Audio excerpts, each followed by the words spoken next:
Once upon a time in ancient eastern lands, there lived a young and troubled monk named Aiden. Despite his dedicated practice of meditation and contemplation, he was haunted by a swarm of negative thoughts that buzzed around his mind like restless bees. These thoughts clouded his judgment, dampened his spirits, and hindered his path to enlightenment. One day, Aiden sought the counsel of his wise master, Sensei Ryu.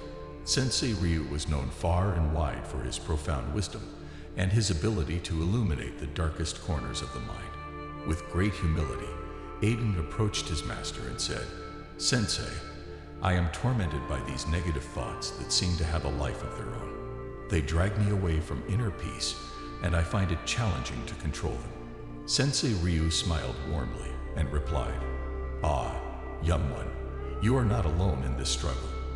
Negative thoughts are like uninvited guests.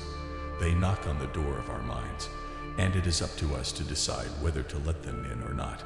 Come, let us take a walk." They strolled through a serene bamboo forest, the rustling leaves whispering ancient secrets. Sensei Ryu stopped by a small pond and gently placed a pebble in Aiden's hand.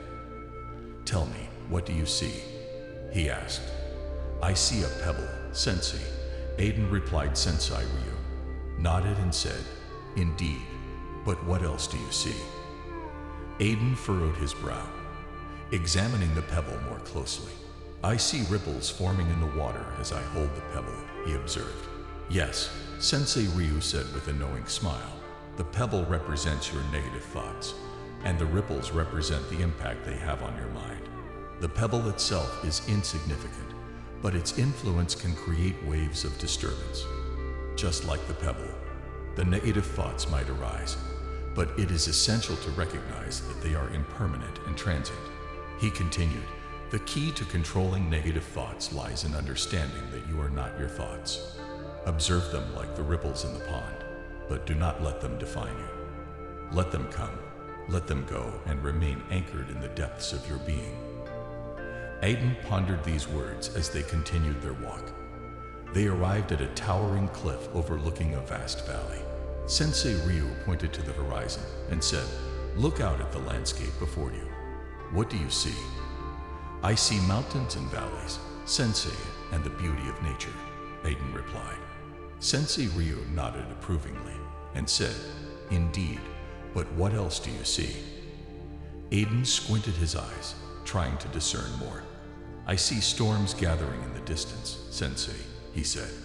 "Yes," Sensei Ryu agreed. "Just as storms may appear on the horizon, so too will challenging thoughts arise in your mind. But remember, even the most tempestuous storms pass with time.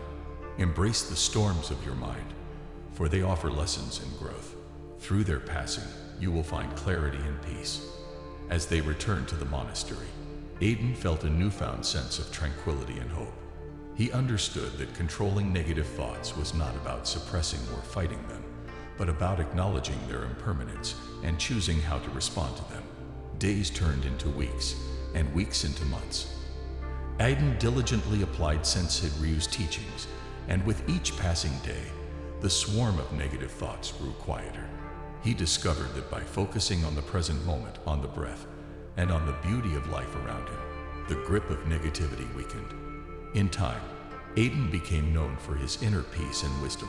Monks and travelers from far and wide sought his counsel, and he humbly shared Sensei Ryu's lessons with all who sought to tame their inner turmoil.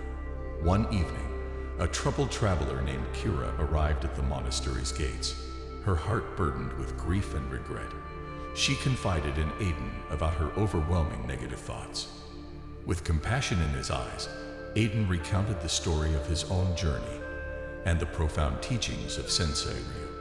Through their conversations, Kira learned to face her thoughts with courage and compassion. She realized that her negative thoughts were not an inherent part of her, and she held the power to let them pass like fleeting clouds. As time passed, Kira's heart healed, and she too found peace within herself. Grateful for Aiden's guidance, she bid farewell to the monastery, carrying the wisdom of the pebble and the storms in her heart. The life lessons from this ancient tale are timeless. One, you are not your thoughts. Negative thoughts may arise, but they do not define you. Observe them with detachment, allowing them to pass like ripples in a pond, to impermanence and growth. Just as storms on the horizon pass, so too will negative thoughts. Embrace the lessons they offer and find clarity and peace through their passing. 3. The power of presence. Stay anchored in the present moment, for it is in the now that you find serenity and break free from the shackles of negativity. 4. Compassion and courage. Approach yourself with compassion as you face your thoughts, and find the courage to let go of those that do not serve you. 5. Share wisdom. The knowledge gained through your struggles is invaluable. Share your wisdom with others, for it has the power to heal and transform lives. May the tale of Aiden and Kira inspire you to embrace your inner light and control your negative thoughts, leading you to a path of self-discovery, peace, and fulfillment. Remember, you hold the power to navigate your mind's landscape, choosing serenity over turmoil, and finding the strength to journey towards your own enlightenment.